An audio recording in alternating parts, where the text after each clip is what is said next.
Жалпы осы спорт әлеміне Сатпаев қаласына анамның бір жұмыс бабымен көштік. Сол кезде ағам дзюдо күресімен шұғылданып жүрді.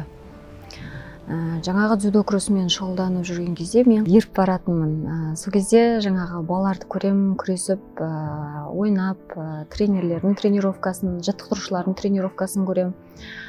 Содан бастап менде спортқа, оның ішінде жаңа дзюдо күресіне деген қызығушылығым ояна бастайды. Бірақ менің қатысқым келді, дегенмен ол Сатпаев қаласында қыздар ұйымы болмады. Жаңа спорт секциясы дейміз ғой, қыздар секциясы болмады. Сондықтан мен жай ағаммен еріп барып келіп жүрдім. 9-шы сыныптан кейін Жезқазған қаласына гуманитарлық колледжге оқуға түсемін. Бастауыш мектеп мұғалім мамандығына. Содан бірінші курстан бастап жаңағы дзюдо күресіне қатыса бастаймын. Бірінші курстан бастап. Ол деген менің 16-дан асқан жасым. Жаңағы өзіміздің тренеріміз жаттығудан келеді. Сол кезде мені негізі алғысы келмейді. Біз 16 жастағы үлкен ересек қыздарымыз, былай қарасаңыз, енді ертең оқу бітіріп, ары қарай біреулер тұрмыс құрып жатады, біреулер өз жаңағы мамандығымен кетіп жатады. Сонда жаңағы мен өзі бір тұйық момын қыз болатын, қатты көп сөйлемейтін. Білмеймін, сол сәтте жаңағы ағайыма айтып жатырмын, ағай, мені алыңызшы, тренировкадан қалмаймыз, серьезно жаңағы айналысатын боламыз деп. Сонымен сөйтіп ағайымыз келісіп, тренеріміз келісіп, біз қатыса бастадық. Сөйтіп 3 күн өткеннен кейін жаңағы мен денем ауыра бастайды. Неше түрлі жаттығулар жасайсың, ондай спортқа дейін икемденбеген, үйренбеген жаңағы біздің бұлшық еттеріміз ауыра бастайды. Содан ол кезде неде тұрам, жаңағы педколледждің, педагогикалық колледждің общежитиясында тұрам, жаңағы қыздармен барғанбыз ғой. Сосын мен ұялайын, сөз беріп қойдым ғой. Содан ұялайын, барайын ба, бармайын ба деп бара жатырмын, денем ауырады. Сонымен болмайды, сөз бердім, сөзімде тұруым керек деп, жаңағы барлық қыздар бармай қалады. Сонымен мен өзім жалғыз барам. Сөйтіп бірінші өзімнің барьер дейді ғой, бірінші бөгетімнен ары қарай өтіп, содан бастап ары қарай жаңағы тыңғылықты мұқият жақсы дайындала бастадым. Сөйтіп жаңағы 1-2 жылда жарыстарға шығып, орындар алып, 2010 жылы, 2008 жылы спортқа келдім. 2010 жылы жаңағы Қазақстан ұтам. Мен жалпы дзюдо және самбо күресінен күресем. Самбо күресінен оған дейін Қазақстанда ұтып жүремін да, жаңағы дзюдо күресімен күресу менің арманым болатын. Өйткені деген менде классикалық әдемі күрес, ерекше күрес. Сонымен күресіп жүріп, жаңағы Қазақстан ұтам, шетелдерге жарыстарға шығамыз, сборларға шығамыз. Одан сайын жаңағы дзюдоға деген сүйіспеншілігім ояна бастайды.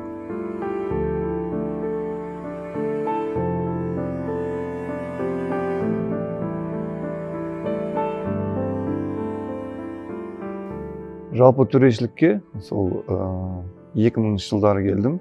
Өйткені біздер төрешілікке қалай келгенде Атырау облысының жарыстары өтеді. Жылына сол кездері Атырау облысының федерациясы 10-ға жуық жарыс өткізіп жүрді. Сол жарысты өткізу үшін енді төреші керек қой. Бірақ өзіміз сол жаттықтырушы болып жүріп, федерацияның құрамында болғаннан кейін сол жарыстың өтуіне көмектесетінбіз. Сол кезде енді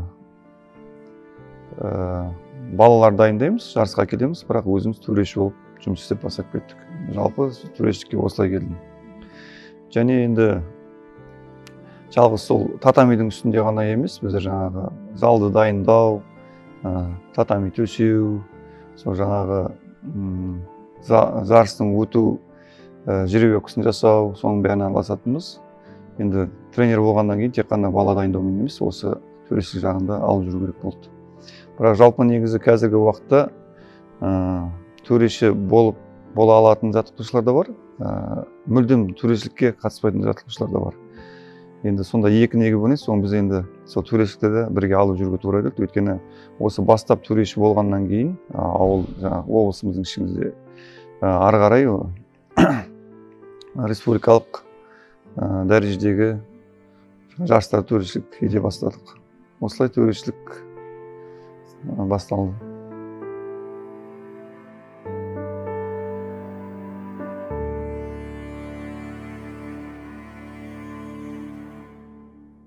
Енді бәрі жерде қалай айтады? Төрешілік болмаса жарыста дұрыс өтпейді дейді. Жарыс дұрыс өтпеген соң спортсменнің өсуі де бірталай проблема болады. Мына дзюдоны түзету үшін қалған елдегі дзюдошылардан қалмау үшін біздің де төрешілік жоғары болса, біздің өзіміздің жасөспірімдерге, мына үлкен спортсмендерге де күресуіне үлкен көмек болады осы төрешілік деген. Өйткені ережені білмеген спортсмен жарысқа қалай қатысады? Басыңғы жылдары біз бөлек мемлекет болып жарысқа шығып жүргенде ыңғай осы құрама команда келіп жаттықтырушылар айтып отатын. Біз андай жағдайда осы соны білмегендіктен балалар орындай алмай жатқандан жеңіліп жатырмыз деп. Сондықтан төрешілік болмаса біздің дзюдо күресімізде көтерілу бірталай. Ол жалғыз жаттығу емес, ол ережені білу. Сол ережеге сайыс өз дайындығыңды өткізу. Енді қазір міне өзіңіздеріңіз көріп отырсыздар, ереже өзгеріп жатыр. Енді анау әлем чемпиондары, олимпиада ұтып жатқан балалар басқа мемлекеттерден осы ережеге келмегендіктен күресті қойып жатқандар да бар. Енді атап өтсек, мына өзіміздің әлем дзюдоның бір мықтысы деп айтуға болады, 10-нан алсақ. Оның өзінің техникасы мына ақырғы кездегі ережеге сай келмеген соң мына дзюдо күресін аяқтауға мәжбүр болып жатыр да. Сондықтан мына жаттықтырушылардың ең басты жұмысы сол балаларды ережеге сай дайындау. Сонда ғана халықаралық жарыстарда біздің балаларымыз биіктен көрінеді.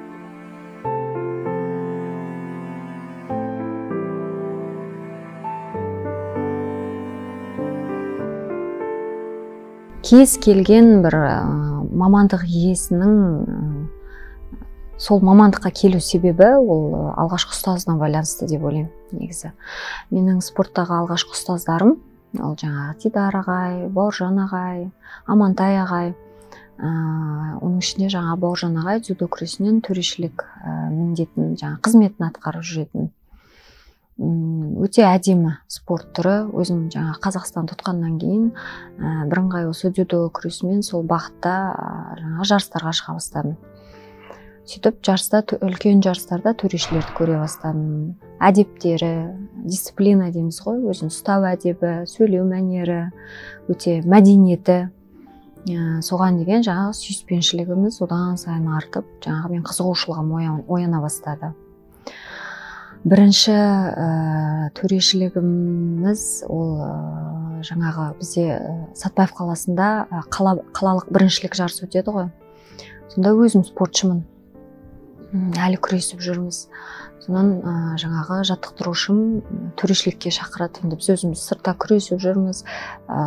Жалпы негізі төрешілік деген ол спортты өзі толық түсінген адам, өзі сол спортта болған адам ғана солай төрешілік ете біледі деп ойлаймын негізі. Сенің қолыңнан келеді, себебі сен күрескенсің, күресіп жүрсің, күресті түсінесің деп жаңағы төрешілікке шығарды ең бірінші.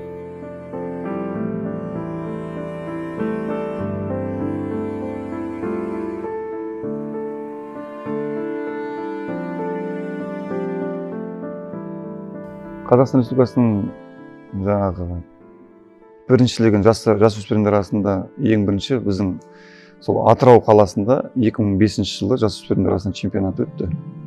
Сол жерден бастап Қазақстан Республикасының жаңағы біріншіліктерін төрешілік ете бастадым.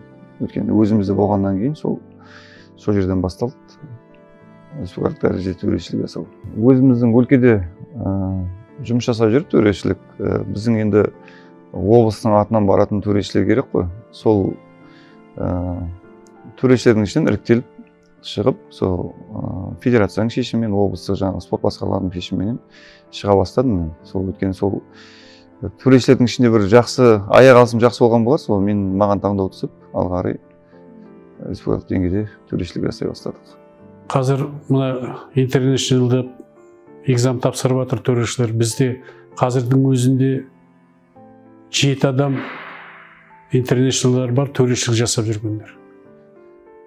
Континентальный дейміз, ол осы Азия Союзының төрешілері. 40-қа жуық адам қазіргі кезде төрешілік жасап жүрміз өзіміздің Қазақстанның ішінде. Енді өзім 2 олимпиадада 3 Азия ойындарында болдым.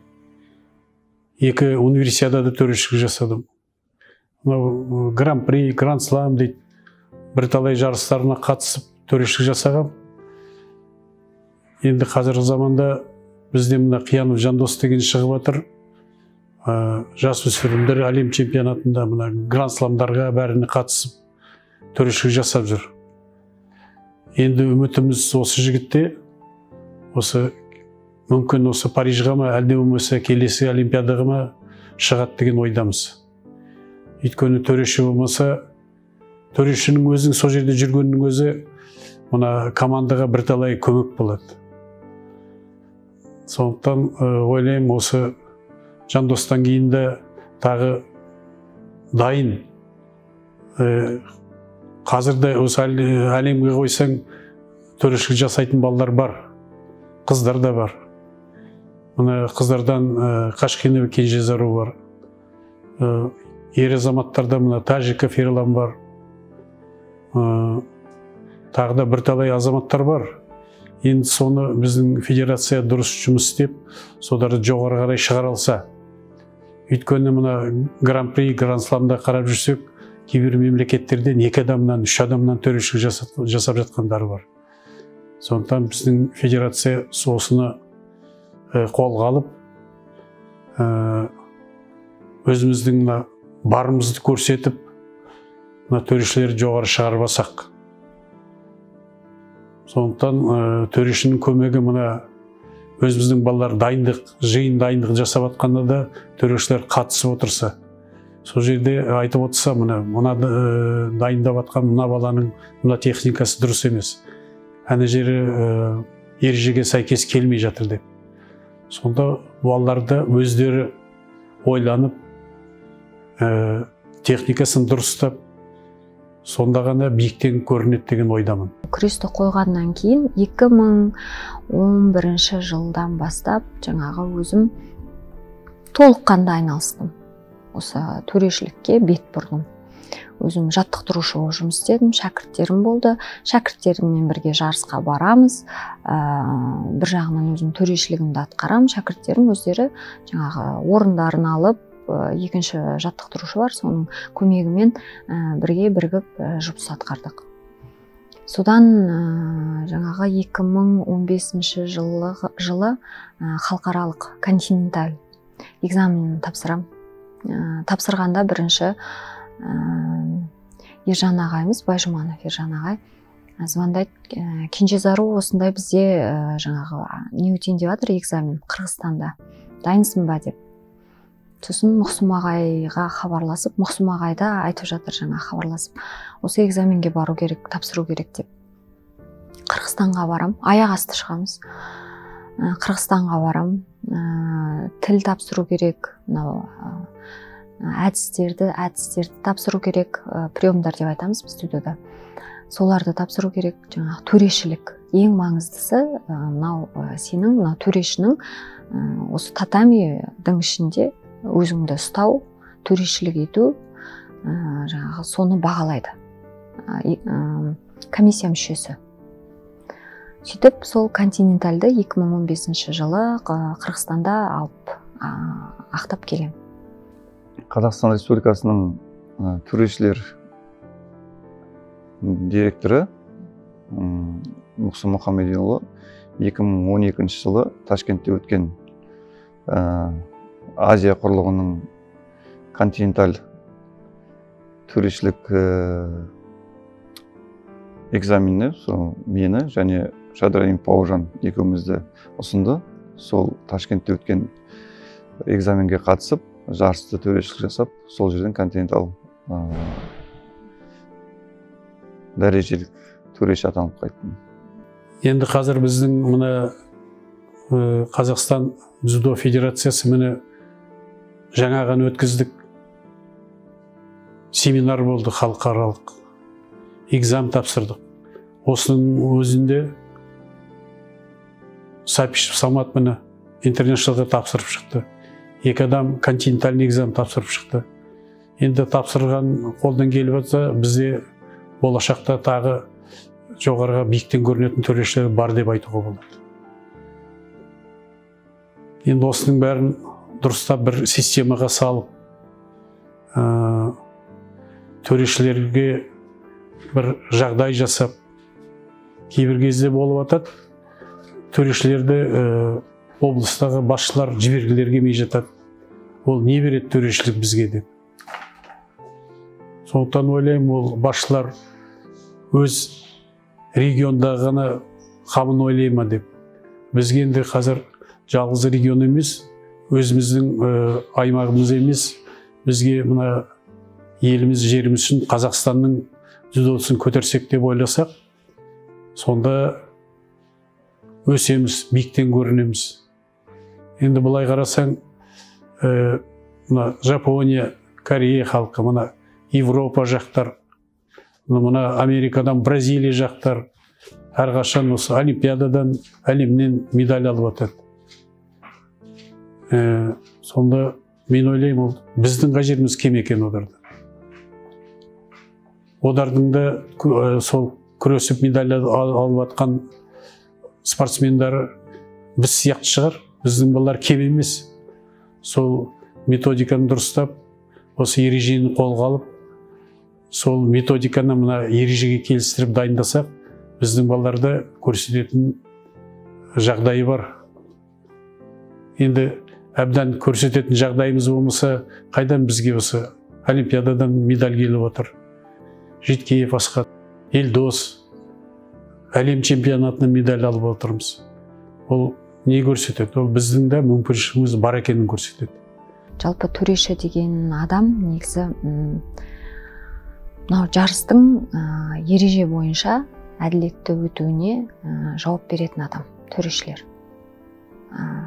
Олар мысалға екі спортшы күресіп жатыр, оның шешімін қабылдау, мысалға дұрыс шешімді қабылдау, дұрыс жеңісін беру, бір төреші ғана емес, комиссия мүшелері бар, солармен бірге отырып жаңа шешім қабылдаймыз. Одан басқа осы жарыстың тәртіппен өтуіне бірден бір жаңағы төрешілердің де себептері тиеді. 2015 жылы жаңағы континенталь дәрежесін алып алғаннан кейін 2016 жылы Ресейге бүкіл ресейлік турнир дейді, всероссийский турнир дейді, соған жаңағы төрешілікке барам. Жанымда тағы сол шәкірттерім бар. Төрешілікке барам. О жерде енді сол Ресейдің бетке ұстар төрешілері жүр. Енді Европа ғой дегенмен. О жерде деңгей басқа. Мысалға бізде Қазақстанның деңгейі өзімізде басқа болса, әр мемлекетте өзінің бір деңгейі бар. Ана жақта ең басында қобалжыдым. Өйткені ең бірінші сыртқа шығып төрешілік ету, жаңағы төрешілік етіп жатқан жарысым. Жаңағы финалдық блоктарға қойды. Сөйтіп, ол жарысымыз, ең бірінші алғашқы жарысымда жақсы төрешілік етіп, жаңағы оқушыларымыз жеңіске жетіп, абыроймен елге оралдық. Содан бастап өзімізде Қазақстанда өтіп жатқан жаңағы Кубок Азия кубогы, Ақтауда өтетін, осы Алматыда жылда өтетін Бекет Махмутовты еске алуға арналған Кубок Азия кубогын тоже төрешілік етіп, жаңа жылдан жылға өзіміздің деңгейімізді көтеріп жатырмыз. Енді алдағы мақсатым бұны ешбір төреші армандамайды деп ойламаймын. Өйткені бәрі төрешінің бір төрешілікке келу мақсаты өзім бір әлемде олимпиадалық жаңағы ареналарда төрешілік еткенін қалайды деп ойлаймын. Сондай өзімнің де бір мақсатым бар үлкен. Енді 2022 жылы осы Алматы қаласында Азия кубогы өтеді. Азия кубогында жаңағы халықаралық дәрежедегі international. Бұл енді ең жоғарғы дәреже. Соған экзамен тапсыруға ұсыныс береді. Қазақстаннан 4 төреші өтеміз. Жаңа ұсыныс беріледі, 4-емізде өтеміз. Аллаға шүкір. Содан кейін келесі жаңағы жоғарғы жарыс, ол жаңағы ересектер арасында Азия чемпионатына төрешілік ету болды. Енді бұл деген мен үшін үлкен сынақ. Ең бірінші алғашқы сынақ. Неге? Себебі өте дайын спортшылар, мықты дайын спортшылар болды. Жаңағы олимпиаданы ұтқан, әлемді ұтқан, жүлдегерлері бүкіл мемлекеттен, енді Азия мемлекеттерінен келіп отыр қаншама командалар. Солардың ішінде жаңағы өзіңді дұрыс жағынан, әділетті жағынан көрсете білу керек. Басында қобалжыдым. Бірақ армен қарай бірінші кездесу ғой, бірінші кездесу. Содан қарай өзіме сенімділік алып, жаңағы төрешілігімді жасай бастадым.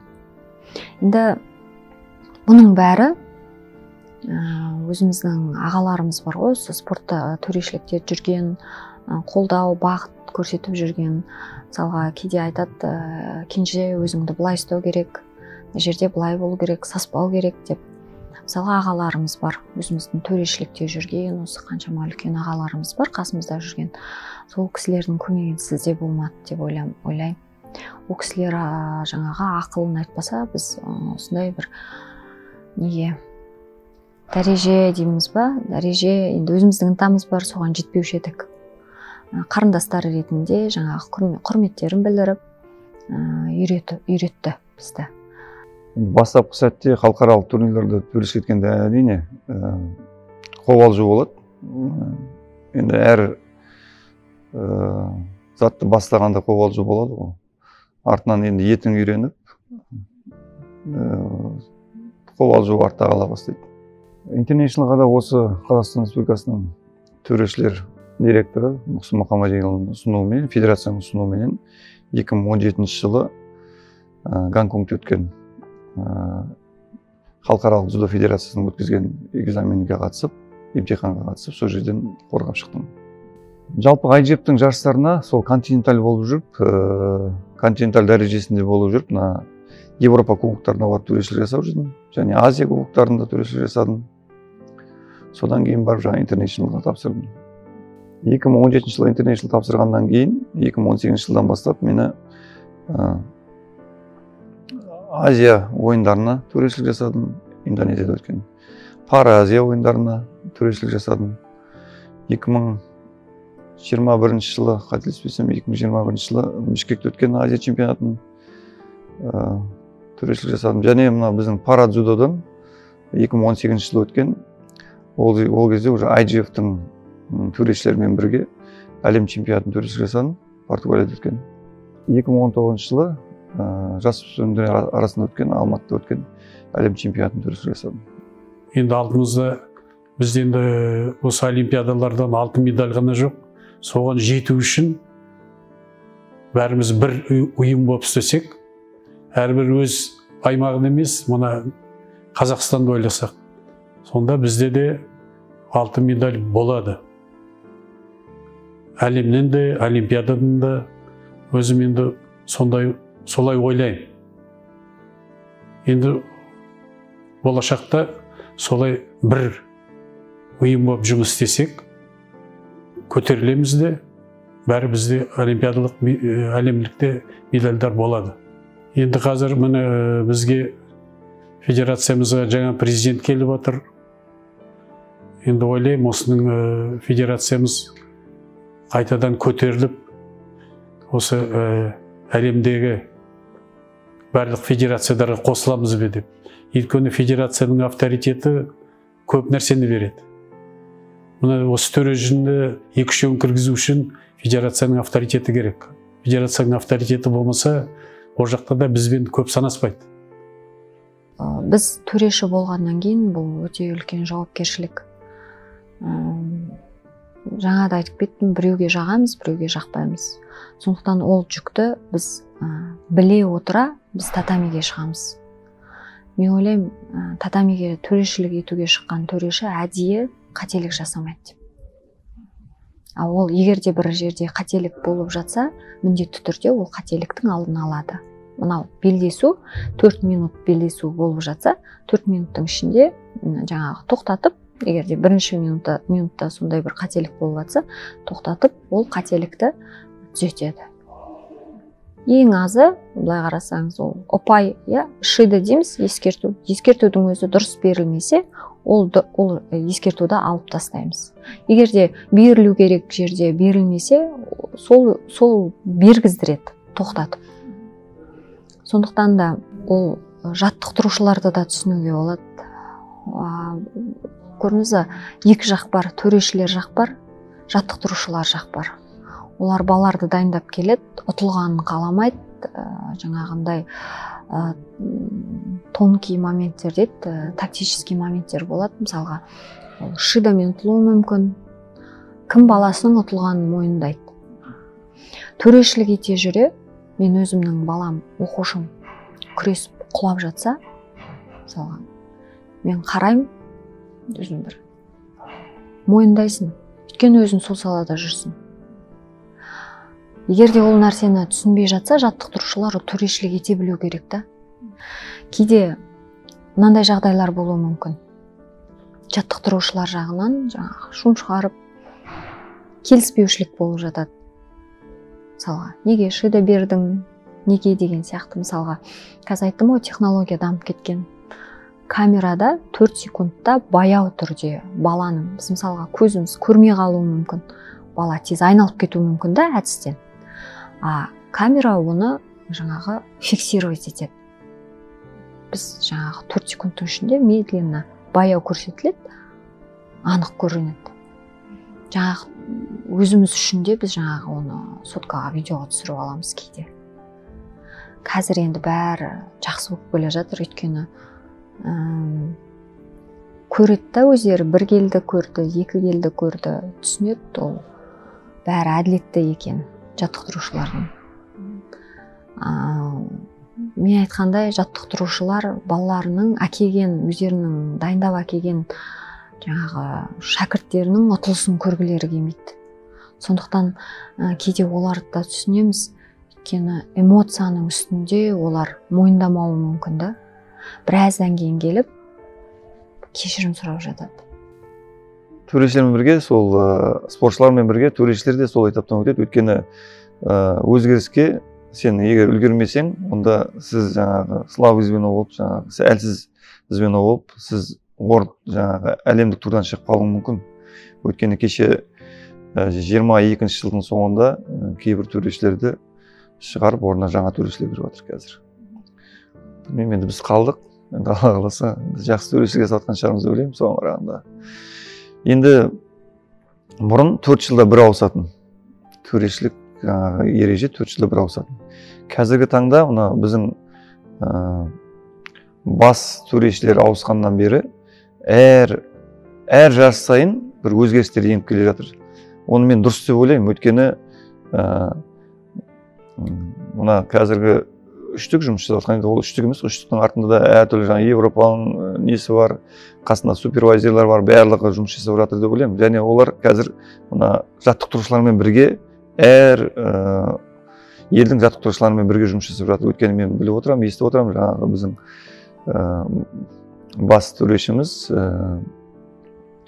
Даниэл Ласкау мырза, ол әр неге, әр елдің бас жаттықтырушылармен бір чат ашып, солармен дискуссия құрады екен. Мынандай жерде қалай, мынандай жерде қалай деген сияқты. Мен қазір көріп отырмын, дзюдоның динамикасы өте өсіп келе жатыр, соған қарай ереже де өсіп келе жатыр, өзгеріп келе жатыр. Мен оны дұрыс деп ойлаймын. Ол кісілердің жұмысы қазір үлкен жұмыс атқарып жатыр. Енді әр өзгеріске үйренеміз ғой. Төрешілер де үйренеді, спортшылар да үйренеді. Мен жаман жағынан өзгеріп жатыр деп ойламаймын. Керісінше жақсы жағынан өзгеріп келе жатыр. Немен салыстыруға болады? Осы барлық жерде осы повышение квалификации деп айтып жатады ғой, квалификацияны көтеру деп. Мынауда бізге солай. Өйткені мына аймақтағы жаттықтырушылар көп нәрсені біле қоймайды. Егер де осындай семинар келіп қатысып, көріп отырса, басқа жақта қалай болып отыр екен, не істеп отыр екен деп. Сонда ғана біз мына методикамыз басқа жақпен қалыспай бірге келе жататындай боламыз. Төрешіліктерді дайындап жатырмыз. Көбінесе бұл семинарға төрешілер қатысып жатыр. Бірақ та мен ойлаймын, осы барлық аймақтардан жаттықтырушылар келіп қатысса екен деп. Кейбірде осы біздің оны жасыратынымыз жоқ. Жаттықтырушыларымыз болмас жерден дау шығарып дауласып жатады. Оның бәрі неден? Оның бәрі білмегеннен. Сондықтан мынандай үлкен шара өтіп жатқанда, осы біздің аймақтың басшылары жаттықтырушыларды жіберіп отырса, міндетті түрде барып қатысыңдар, көріңдер, қалай екен, не екен деп. Әйтпесе кейбірде бізде керек емес деп командировать етпей жатады. Сондықтан бұндай семинар кейбір мемлекеттер ала алмай жатса, бізде өтіп жатыр. Сондықтан көбірек адам қатысып, тыңдап, үйреніп, сонда ғана біз істеп жатқан ісімізді білетін боламыз. Кейбіреулер әйтеуір дайындасам болды деп дайындап жатады, ол дұрыс па, дұрыс емес пе? Сондықтан мына біздің осы өткізіп жатқан шарамыз өте дұрыс деп ойлаймын. Ендігі жылдар тағы болады деп жатыр. Қазір бізде енді гран-при болады. 2 Азия кубогы бар. Сондықтан соның біреуінде осындай семинардар өтсе, бәріміз қатысып отырсақ, сонда осы дзюдоны бәріміз бір недей ұқсақ, сонда ғана жоғары көтерілеміз. Айттық қой, жаңа алдында, чемпионаттың алдында бізде жаттықтырушылар мен төрешілердің, арнайы төрешілерге ғана емес, жаттықтырушыларға арналған семинар өтеді. Бұл семинарда біз каждый, мысалға, әр элементтерді талқылаймыз.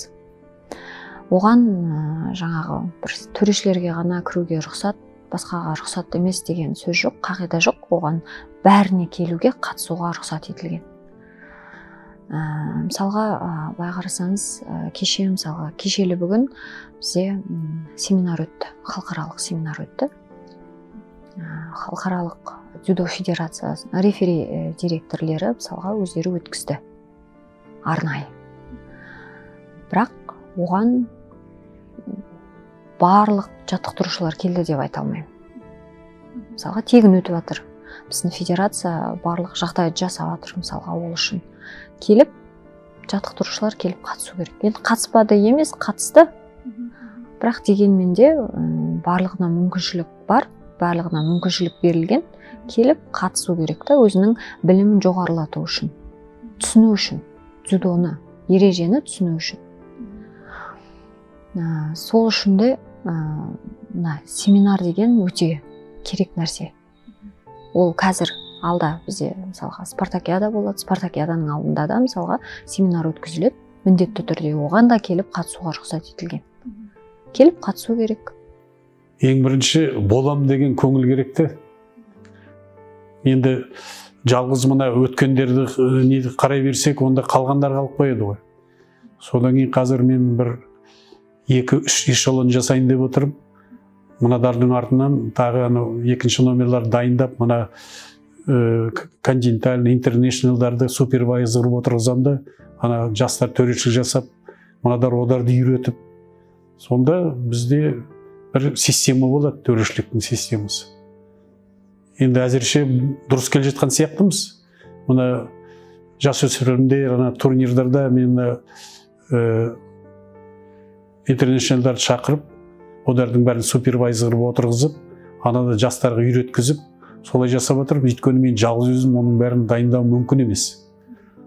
Сондықтан мына өзіміздің жоғарыға шыққан төрешілерге айтамын, мен кезінде жалғыз өзім сендерді дайындап едім, енді сендер маған көмектесіңдер, әрбір аймақта болсын төрешілер деп.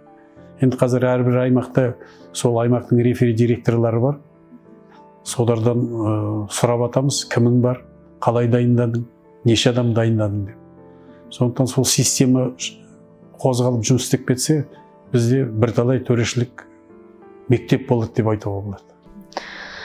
Жалпы төрешілер осы Қазақстанға біз іріктеу өтеміз. Іріктеу деген ол жаңағы біздің Мұхсин Мұхамадиевич балл ұпай қояды бізге. Ол қалай болады? Біз жаңағы турнирлерге барамыз, жарыстар Қазақстандарға, жаңа чемпионаттарға қатысамыз. Егер де қатесіз болатын болса, жоғарғы ұпай аламыз. Сөйтіп, біздің Мұхсин ағайымыздың өзінің бір жасырын списогі бар, 20 төрешілер. Жаңағы 20 жақсы төрешілер дейді ғой, қатарында мысалға тұрған, тізімде тұрған төрешілер сол жарысқа шақырылады сапарға. Қазір осы міне 1-2 ай болған шығар, төрешілердің жұмысы төленетін болып жатыр. Оған дейін біз рахмет үшін келіп төрешілік етіп жүрдік. Енді еңбегімізді жайлап бағалап жатыр. Және де мысалға біз енді Мұхсин ағайдың әдісі, ол біз 20-ны ғана қамтып емес, бүкіл жарысқа артымыздан келе жатқан тағы жастар бар. Енді мысалға күресті, спорттың, күрестің, оның ішінде дзюдоның не екенін түсінетін жаңағы спортшылары бар. Жас енді жаттықтырушы болып тұрып, төреші болып қызметіне ауысып жатқан.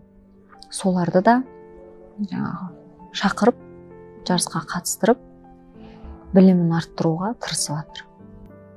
Енді кім білесін, енді бір кіріске соң ол істен қайтадан шығу алу шығар. Енді мына спортсмендер қалай, бір бастап кіріп кеткен соң спорттан шыға алмай жүреді ғой. Енді менікі де солай шығар енді. Төрешілікке бармасақ, әлгіні көрмесек, бірдеме жетіспей тұратын сияқты, содан кейін барып жүреміз енді. Енді тағы біреуін олимпиадаға дайындап, енді бір уақытта енді бұл да бітеді ғой, енді қашанғы бола бересің. Соны ойлаймын, бір арасынан іріктеп, бір дұрыс ананың бәрін дұрыстап үйретіп дайындайтын бір адам болса, соны сайлап орныма қойып, содан кейін енді шақырғанда келіп қарап жүрермін жарыстарын. Абылай енді өмірбақи рефери директор болып адам отыра алмайды ғой. Сондан қазір де қарап жүрмін енді, кім бар екен, кімді қойға болады екен деп. Рефери директор ол жалғыз ол төрешілікті білу емес, ол адамдармен жұмыс істеу білем. Кейбірді айтып атады, анау былай оны қуып жіберсек деп. Ал оның бәрін қуа берсең артында кіммен қаласың? Сондықтан мәселе қууды емес, мәселе оларды үйретуде шығар. Үйретіп, соған дұрыс жұмыс істетіп үйрену керек. Ал былай анауға дұрыс емес, мынауға дұрыс емес қуа берсең, онда бәрін қуып шығуға болады. Сондықтан сондай бір адамды қазір қарастырып жүрмін, енді кімді орныма қойып кетсем де.